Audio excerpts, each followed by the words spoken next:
Компанія Porsche готує до дебюту електричний Macan EV і напередодні прем'єри опублікувала відео з випробувань автомобіля, а також назвала деякі характеристики. Зокрема, заявлено, що всі версії кросовера будуть проїжджати на одному заряді не менше 500 км за рахунок підтримки струму зарядки до 270 кВт, а заправити машину на 100 км можна буде за 4 хвилини, а від 10 до 80% – менш ніж за 22 хвилини.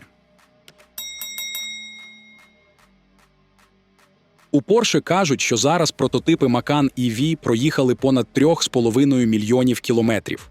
Випробовують машину в тому числі в екстремальних температурах, як у спекотному, так і у холодному кліматі. Крім того, автомобіль провів багато часу в аеродинамічній трубі, де виробник приділяв особливу увагу оптимізації кузова та рухомим аеродинамічним елементам, активному задньому спойлеру, жалюзі в передній частині, спеціальним компонентам у районі днища.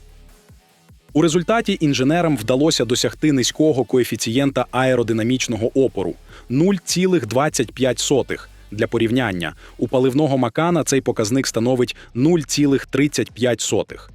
І, як наслідок, збільшення пробігу між зарядками на 85 кілометрів. На полігоні Porsche у Лейпцигу німецька компанія дуже хотіла показати, що Macan EV однаково гарний як на гоночній трасі, так і на легкому бездоріжжі, йому під силу навіть форсування невеликих бродів.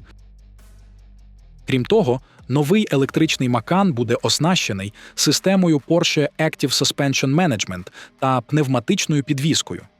Крім м'якого і жорсткого регулювання, система автоматично регулюватиме висоту кузова відповідно до різних режимів руху та швидкості автомобіля. Під час швидкісного руху він автоматично може зменшити кліренс на 30 мм, і це допоможе покращити аеродинаміку, а на бездоріжжі підняти на 40 мм. Кросовери на тест-драйві мали мінімальний зовнішній камуфляж, так що про зовнішність можна отримати вже досить повне уявлення.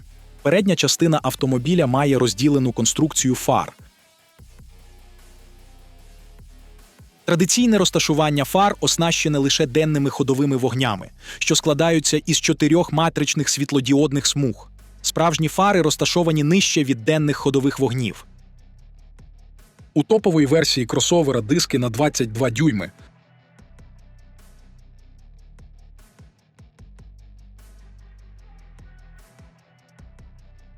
Технічні рішення використані в салоні Macan EV, запозичені у представлених раніше Cayenne і Panamera.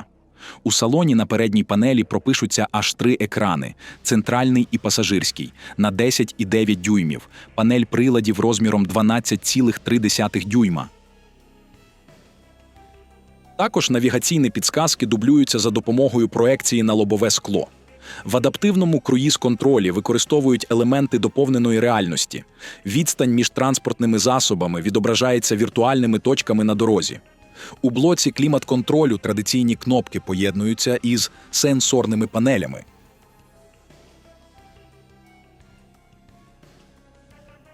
Що стосується характеристик силових установок, їх розсекретили раніше, але правда частково.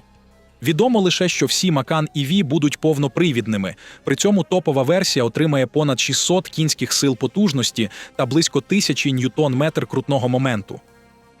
При цьому передній електромотор більшу частину часу не діє, щоб не витрачати енергію.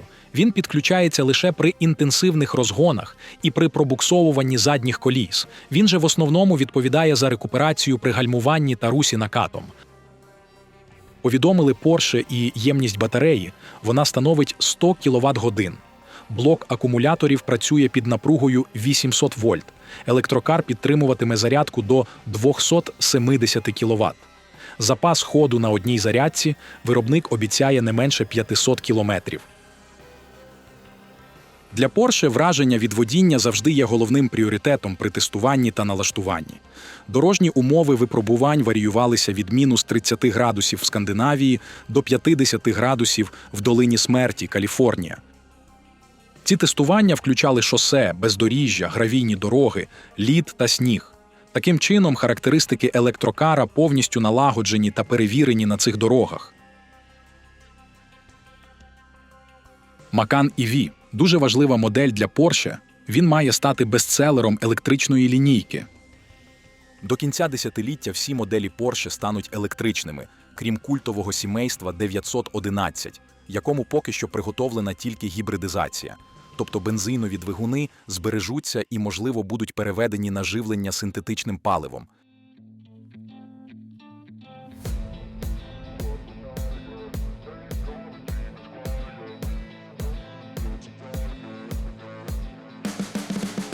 You can see the riding on the pavement. Young kids, they're growing up in basements. Online, a whole new generation. I'ma make mine, so you better go take it. Always, they need a new replacement. Decentralized, can't contain it. We're changing lives, yeah, upgrading. Call it suicide of the older generation. What keeps you up at night, yeah? Make all the demons quiet, yeah. We were built to thrive, yeah. I think that we've all had enough. What keeps you up at night, yeah? Make all the demons quiet, yeah. We